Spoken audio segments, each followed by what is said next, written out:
আসসালামু আলাইকুম, hello everyone. আশা করি সকলে ভালো আছেন। আমি আপনাদের দোয়া আশীর্বাদ আলহামদুলিল্লাহ ভালো আছি। কিছুদিন আগেই রিয়েলমি 12 প্রো প্লাস সফলভাবে লঞ্চ করেছিল, এমনকি মার্কেটে দুর্দান্তভাবে হাইপ সৃষ্টি করেছে, আলোড়ন সৃষ্টি করেছে। এরই ধারাবাহিকতায় রিয়েলমি তাদের নন প্রো ভার্সন, নন প্রো মডেলগুলো লঞ্চ করার চিন্তাভাবনায় আছে, জল্পনা কল্পনা নিয়ে ব্যস্ত আছে যে কবে লঞ্চ করবে। হ্যাঁ, কবে লঞ্চ করবে আমরা অলরেডি জেনে গিয়েছি। আজকে আপনাদেরকেও জানানোর চেষ্টা করব। পুরো ভিডিও জোরের সাথে থাকবেন। আমি আছি মোহাম্মদ আশরাফুল আলম, আপনারা দেখতেছেন আশরাফ জন। যারা চ্যানেলে নতুন এসেছেন দয়া করে চ্যানেলটা সাবস্ক্রাইব করবেন। ভিডিওটি ভালো লাগলে লাইক কমেন্ট শেয়ার করতে ভুলবেন না। ভিডিওটার কালার একটু মানিয়ে নেওয়ার চেষ্টা করবেন। আমার ফেস কেমন যেন করে ফেলতেছে, ক্যামেরাতে একটু প্রবলেম হয়েছে আর কি। রিয়েলমি 12 এবং রিয়েলমি 12 প্লাস এই দুইটা মডেলই মূলত লঞ্চ করবে আগামী 29শে ফেব্রুয়ারি। রিয়েলমি 12 প্লাস এইটা মালয়েশিয়াতে লঞ্চ করার কথা, লঞ্চ করবে। আর রিয়েলমি 12 যেটা ওইটা আগামী 6 মার্চ লঞ্চ করবে।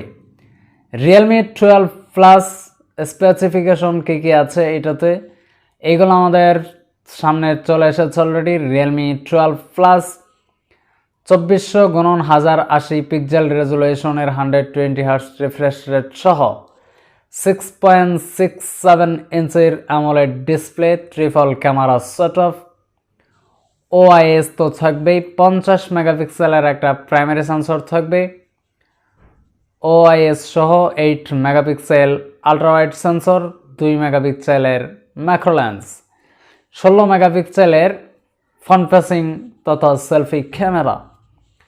প্রসেসর হিসাবে আছে মিডিয়াটেক ডাইমেনসিটি 7050 প্রসেসর, 5000 mAh এর ব্যাটারি থাকবে, 67 ওয়াটের একটা ফাস্ট চার্জার থাকবে। এইটা র্যাম বেস ভ্যারিয়েন্ট কত থাকবে এটা নিয়ে এখন প্রশ্ন। 12GB প্লাস 256GB স্টোরেজে আসার কথা। আর অপারেটিং সিস্টেমে থাকবে অ্যান্ড্রয়েড 14 ভিত্তিক রিয়েলমি UI 5.0। কাস্টম স্ক্রিনে রান করবে 5.0, এটা রিয়েলমির লেটেস্ট একটা অ্যান্ড্রয়েড ভার্সন UI, যেটা অবশ্যই ভালো হবে, এটাই স্বাভাবিক। তো 12GB প্লাস 256GB স্টোরেজে আসবে। তো এই ছিল আজকের ভিডিও। আর যারা এখনও চ্যানেলটা সাবস্ক্রাইব করেন নাই সাবস্ক্রাইব করে দিবেন। আমি অসুস্থ, যে কারণে আজকে ছোট্ট একটা ভিডিও নিয়ে আসছিলাম, কথাবার্তা শুনে হয়তো কিছুটা বুঝতে পারছেন। তো দেখা হবে আশরাফ জনের আবারও ব্র্যান্ড নিউ কোনো নতুন ভিডিওতে, আরও বেশি ইন্টারেস্টিং নতুন ভিডিওতে। এ পর্যন্ত সকলে ভালো থাকবেন, সুস্থ থাকবেন। ধন্যবাদ সবাইকে, আমার জন্য দোয়া করবেন। আসসালামু আলাইকুম ওয়া রাহমাতুল্লাহি ওয়া বারাকাতুহু।